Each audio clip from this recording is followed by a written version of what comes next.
कैसे शिव की जटा रहे जो गंगा, बहुर किया सरगुण प्रसंगा। शिव की जटा रहे जो गंगा, तप करके भागीरथ लाए, तीहू लोग कीर्ति दर्शाए। गुप्त वस्तु प्रगट दिखलाई, निर्गुण सरगुण समझो भाई। उसके बाद ये तो आपके परमात्मा की अमर कथा सुनाई है, अमर वाणी सुनाई है। तो अब जो प्रसंग चल रहा था कि दो प्रकार से मानव शरीर प्राप्त होता है। आपका सौभाग्य है कि आपको किसी ना किसी जन्म में ये राम नाम की कलम चढ़ी है आपके, और अब वो इतनी प्रबल होगी है कि आपके इतने पुण्य बन गए हैं कि परमात्मा ने आपको वो यथार्थ ज्ञान भी बता ही दिया। क्योंकि सकल पदार्थ जगमाही और कर्महीन नर पावत नाही। अब यहाँ एक ऐसी व्यवस्था है इस सतलोक आश्रम बरवाला और क्रोथा में इस दास को दी है प्रभु ने, कि एक ऐसी विधि हमें मिल गई है कि जो हम कर्महीन हैं तो हम कर्म युक्त भी हो सकते हैं।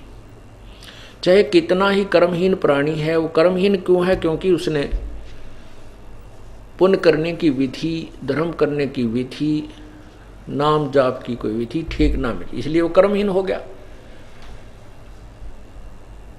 गुरु बिन काहू न पाया ज्ञाना, जो थो था वो छड़े किसाना। गुरु बिन वेद पढ़े जो प्राणी, समझे न सार रहे अज्ञानी। ये सभी अज्ञानी ऋषि मैं ऋषि डले डोए गए, शास्त्र भी साधना करके सिद्धियां प्राप्त करके अपना भी जन्म खोए गए, और साथ में अनुयायियों को भी अपनी सिद्धियों से रिझाते रहे, अपना भी जीवन व्यर्थ कर गए, और ये भी भोली आत्मा कंगाल बना दी। अब जो कितना कर्महीन प्राणी है उसको आप परमात्मा की गुण सुनाना शुरू करोगे। रिश्तेदार है, भाई है, बहन है, या कोई और मित्र है, सहेली है, तो उसको जब आप कथा सुनाओगे भगवान की, तो कुछ घंटा, आध घंटा, 20 मिनट, जितने भी ये पुण्य कथा सुनेगा, परमात्मा की जो महिमा सुनेगा, तो उसको उस ज्ञान यज्ञ का फल मिलना शुरू हो जाएगा। अब आपके पास कोई रिश्तेदार आता है, मित्र आता है, क्योंकि पुरानी मंडली तो चक्कर काटेगी जब आप नाम ले लोगे, आप सब बुराई छोड़ दोगे, गुटी लानी है, साथी भी आया करेंगे, और भी सिनेमा देखने जाया करते हुए भी, ताश खेलनी है भी, है ओका पाड़ भी, चौकर तो चक्कर काटेंगे आपके, दारू गुटी पीनी है भी। तो अब उनसे पीछा छुटाने का एक ही तरीका है, 5-4 मिनट तक औपचारिक बातें होती हैं, 10 मिनट गणत गणी, उसके बाद फिर और ही कथाएं शुरू होती हैं।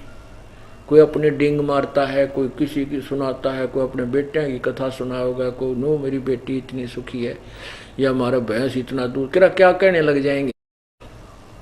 तो उनकी 2-4 बातें सुनकर फिर अपनी सुनाना शुरू कर दे भगवान की कथा। वो हम वहाँ सत्संग में जाते हैं, मैंने तो एक ऐसा अनमोल ज्ञान सुना है, ऐसा कभी नहीं सुना था, ऐसे ऐसे। तो उससे 2 लाभ होंगे। यदि आपका मित्र है और आपका उद्धार उसका कराना चाहते हो, तो आपका मित्र है। अपने मित्र का या भाई का, बहन का, रिश्तेदार का आप उपकार अवश्य करना चाहोगे और चाहिए भी, तो उसका उपकार इसी में है कि वो कथा सुने भगवान की और इस मार्ग को ग्रहण करे, अन्यथा वो आपके नहीं और वो आप उसके नहीं। आप मित्र नहीं हो उसके। यदि आपको कथा, आप उसको अपने मार्ग पर नहीं लगा रहे हो, आप भाई नहीं हो, आप बहन नहीं हो, आप पति नहीं, आप पत्नी नहीं, तो उसको कोशिश करे ये कथा सुनाने शुरू कर दे। अब आपको ये भी पता होगा कि तुलसी पिछले पाप ते हरिचर्चा ना भावे। कबीर परमात्मा कहते हैं, कबीर पिछले पाप से हरिचर्चा ना भावे, कह ऊँग कह उठ चले ना और बात चलावे। अब उसका तो स्वभाव है, ये तो होगी प्रतिक्रिया कि परमात्मा की वाणी है कि या तो वो परमात्मा की कथा शुरू होते ही कदम लग जाएगा। जब उसने जानना जगह ना होगी, शाम का समय हो गया, रात काटनी पड़ेगी, तो वो आप सुनाओगे तो लटके लेने लग जाएगा, वो सो जाएगा, पड़ जा ठीक से, पांडा छूटा, अपनी भक्ति करो। और सुना इतने कथा सुनाओ, और आप कथा सुनाओगे जितने समय भी उसने सुना है आनाकानी करके, वो फल उसको अवश्य मिलेगा, क्योंकि वो ज्ञान यज्ञ का फल मिल गया, राहत मिली उसको, कुछ उससे उसके बाद अगर वो कोई नहीं सुनना चाहता है, मान ले दिन में आ गया, पता है कि 2 घंटे मगज चाटेगा, तो उसको कथा सुनाना शुरू कर दो कि आपके उस दिन सत्संग है, आप जरूर चलिए, मैं आपको लेने आऊँगा। तो वो या तो आपकी कथा सुनेगा, ना उठ कर चला जाएगा। 2 तरीके हैं, या तो क्योंकि आपके घर पर रहोगे वो इधर उधर की बात चलाओगा, फिर आप घुमा फिरा के वही परमात्मा की चर्चा महिमा शुरू कर दोगे। तो वो या तो वो सुनेगा और नहीं उठ कर चला जागा तो चला जा, कोई बात नहीं, आपको भक्ति का समय मिल गया। अन्यों क्या ना नहीं जा सकता, जा तो मैं भक्ति करूँगा, अच्छा नहीं लगता, शिष्टाचार नहीं है। तो इससे ये ऑल आउट है, ये परमात्मा की चर्चा वो भक्तिहीन मच्छरों के लिए ऑल आउट है, जो आपको बाधक है। इसकी चर्चा सुनते वो खे दे ही जाएंगे, कति टैर बाजता दिखेगा उनका, तो वो जाने दे। और फिर उनके घर पहुँच जाए, कभी कभी रिश्तेदार है, मित्र है, वहाँ पहुँच के वहाँ सुनाने की चेष्टा करे। इस प्रकार उसके कर्म बनाए जा सकते हैं। फिर यहाँ आएगा, परमात्मा के लिए आएगा, चर्चा सुनेगा, कोई पुण्यदान बनेगा, और ना तो देखा देखी करेगा। तो उससे फिर ये उसकी भक्ति प्रारंभ हो जाएगी। तो इससे दोनों थर्मामीटर आपको दे दिए कि यदि पुण्यात्मा है तो रुचि रुचि सुनेगा। 1-2 बार आनाकानी हो सकती है, फिर उसको आप प्रेरणा होगी, वो स्वयं आने लग जाएगा। ये समझो कि मानव शरीर से आया हुआ प्राणी है और ये ग्रहण करेगा। समय अवश्य लगेगा, क्योंकि हम भगवान की भक्ति छोड़ने के बाद पूरे पाप इकट्ठे करते, पुण्य तो हमारे पास रहता ही नहीं।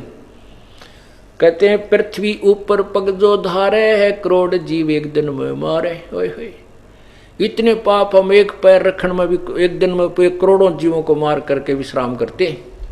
और उसको साफ करने का, उन पापों को नष्ट करने का कोई औषधि नहीं, कोई साबुन और पानी नहीं, तो मैला कपड़ा मैला ही होता जाता है।